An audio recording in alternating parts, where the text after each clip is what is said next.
This is WMBF News Today at 5. The Bike Fest Task Force is meeting to make sure the upcoming Memorial Day weekend is safe. Their plans to protect you and your family. Plus, the center that will change the face of sports tourism in the Grand Strand will open next week. But I'm live this morning to give you a sneak peek inside. New video this morning shows snow moving through the upstate, what our neighbors to the west are facing today, and how hard crews are going to have to work to keep things moving there. Of course, the impact from that storm system for us has been mostly rain, but Marla, what does the radar look like right now?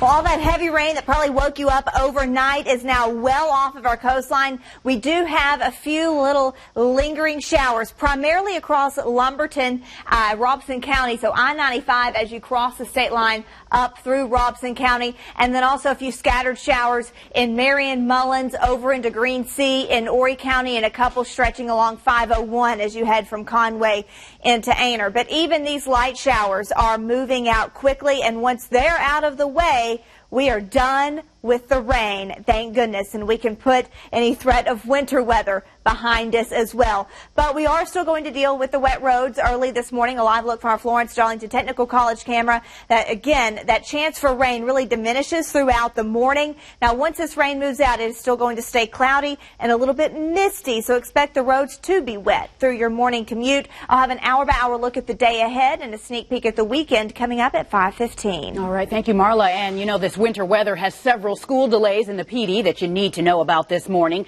Darlington County, Dillon School Districts 3 and 4, Marlborough, Scotland, and Robeson County will be on a 2-hour delay today. This applies to all students and staff. There are also more delays scrolling at the bottom of your screen. The full list is posted in this story on WMBFnews.com under our local tab. New video shows the conditions some of the areas in the upstate are dealing with.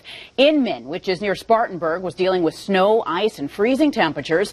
This area is expecting up to 6 inches of snow, but it is expected to melt quickly with warmer temperatures on the way. Governor Nikki Haley, meanwhile, issued a state of the emergency in 31 South Carolina counties yesterday, including 4 in the PD.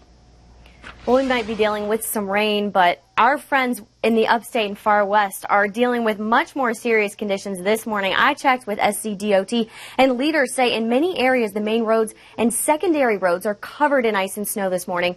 Pavement temperatures have dropped below freezing in those areas. Crews are working in 12-hour shifts laying down salt and other de-icing mixtures. Anderson and Lawrence counties are reporting snow and sleet. York and Cherokee counties are dealing with snow, and the surrounding counties say roads and bridges are covered in snow and ice. Greenville, Spartanburg, Oconee, and Pickens counties are dealing with iced and snowy roads, and they're focusing on de-icing bridges in those areas this morning as well. I've actually got the tally of how many tons of salt, brine, and de-icing mixture SCDOT has used so far, and I'll tell you how crews in Horry County are actually helping out our friends to the west and the north coming up. Theo and David. Mandy, appreciate that update. We are getting much closer now to Memorial Day weekend and closer to cementing the safety plan surrounding Bike Fest. Katrina Helmer has a preview of today's task force meeting. Katrina, can we expect any big changes today? Actually, at this point, there are no real surprises to the different operational plans. What the task force is doing now is fine-tuning things. Today, we know some of the topics they'll be discussing include traffic management, law enforcement, and medical treatment. I spent some time with Randy Webster, the director of Horry County Emergency Management. He tells me they use these monthly meetings to make sure everyone is still on the same page. As we get closer to May, they're getting into more of the finite details and coming up with backup plans. The overall event coordination and some changes have also been made since the last meeting. Those will be discussed. We know that each department has admitted they need more help and has reached out to hundreds of other departments across the state and country for support. Webster says they still do not have an official count of how much backup they'll get, but he says they are getting closer to an exact number. Each jurisdiction has its autonomy, and as the task force, we're trying to make sure all that comes together at a higher level of coordination. But there's still a lot of communication going back and forth and coordination with response plans, especially from law enforcement, fire rescue with the medical component or the fire component. Also on the agenda for today, communications, the Joint Information Center, and community outreach. We will have a crew following up on the meeting later today. Live in the studio, Katrina Helmer, WNBF News. Well, it's a building that's expected to bring millions of tourism dollars into our area. The new Myrtle Beach Sports Center. Today, city leaders are getting an inside look at the progress. This thing's almost done, but this morning, Jenna DeAngelis giving us all a sneak peek. Good morning. Good morning, David. You know, even though the doors are locked right now, later on today, the city will get its own set of keys to see what's been done. And since it's not open to the public, we thought that we'd give you a sneak look inside. The $13 million project is finally nearing its highly anticipated completion. However, there's still work to be done. I spoke to the leaders of the Sports Center, and they told me they have a few more items on the checklist, like electrical work, training on new equipment, and a lot of cleaning.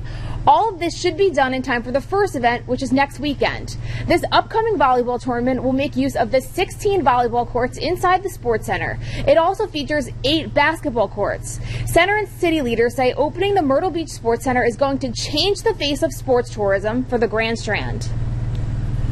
It's allowing volleyball tournaments to double with the use of the convention center, still coupling with the school facilities and allowing basketball tournaments to grow, and just giving them one roof to play under. During today's ceremony, city leaders will have a chance to make the first shots on the new basketball courts. City students in this area will also get a chance to taste test the food in the new concession stands. Now, coming up in the next half hour, I'm going to tell you what's in store for the Sports Center and the impact it'll have on our area. Reporting live in Myrtle Beach, Jenna DeAngelis, WNBF News. 5:06 on this Thursday, 2 men from Johnsonville have now been charged with trafficking heroin. Florence County Sheriff's deputies say 44-year-old William Hamilton and 35-year-old Linwood Chandler led them on a chase. After it ended, deputies say they found more than 28 grams of heroin inside the car. The drugs have a street value, we're told, of about $50,000. Both have been released on bond. We're also working to learn more about a police chase that ended in a crash along Highway 501. Horry County police say it started yesterday afternoon. The man crashed his car into a ditch you see there, Hospitality Lane and Waccamaw Boulevard. He ran into the woods near the Tanger outlets. Officers were able to find and arrest him. We'll update you on air and online once we find out more. A heads up right now for business owners about a check fraud scheme happening in the PD. Darlington police say thieves are taking checks right out of the mail and trying to cash them. Some have been forged for pretty large amounts. Officers suggest mailing any checks from a secure location like a post office. Starting today, the Conway branch of the Horry County Memorial Library System will close. It's happening to allow crews to install new carpet. From now through Monday, March 2nd, you're asked to visit one of the 9 other libraries in the county. They're in Loris, Aner, Carolina Forest, Green Sea, and Floyd's, Little River, Loris, North Myrtle Beach, Socastee, and Surfside Beach. Also today, the Horry County Animal Care Center will hold a vaccination clinic. That clinic will be from 10 a.m. until 2. The center is on Industrial Park Road in Conway. There will be discounted rates on vaccinations for your cats and dogs. Microchipping is also available for $15. Dogs must be in a leash and cats must be in a pet carrier. With all this recent winter weather, a lot of us are thinking, all of us are thinking about warmer weather. For those of you looking to get away, looking for travel deals, there's both good news and bad news. Karen Kafa explains which destinations will cost you a little more. In the midst of a long winter, spring break probably can't come fast enough for many parts of the country. First, the good news for travelers. Data from Expedia finds airfares to most top spring break destinations mostly on par with or even lower than last year. That includes a 10% drop in fares to Las Vegas and lower fares to Florida airports including Miami, Fort Lauderdale, and Tampa. Fares to popular destinations in Mexico are also down from last year, including Cabo, Puerto Vallarta, and Acapulco. And speaking of international destinations, the improved strength of the U.S. dollar versus the euro means traveling in Europe will seem less costly than it has in years. The euro cost as much as $1.60 in July 2008. Now it's significantly less. The downside, European hotels in heavily trafficked tourist areas will likely hike their prices to compensate for the fluctuation in currency. And the biggest expense for most European itineraries is the transatlantic airfare, which despite the movement in currency and lower fuel prices doesn't seem to be going down. American travelers looking for international flair can also try Canada, where the U.S. dollar is also going a little bit further right now, though after this winter, warm temperatures may be a greater travel priority. For Consumer Watch, I'm Karen Kafa. Happening today, the FCC expected to vote on a new set of rules for the Internet. It's called net neutrality. So let's break that down so we can all understand it. So if passed, the government would begin treating the Internet like a public utility. Internet providers won't be able to block or slow down apps, websites, or online services like Netflix. Those against net neutrality say the rules are just another way the government is butting into private business. The decision will be made behind closed doors. It will not be released for several months.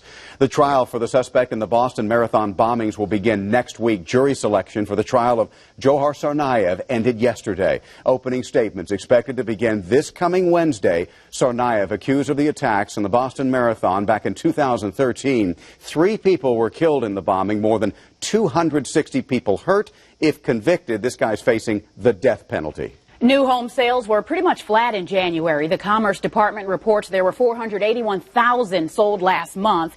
And while that's not much of a change from December, it's still more than the same time last year. Broken down by region, new home sales fell in the Northeast thanks to the winter weather, while the South and Midwest each reported gains. There was a slight drop in the West. A new report showing a deadly bacteria is starting to spread, where people are catching it and how you can keep it away from you and your family.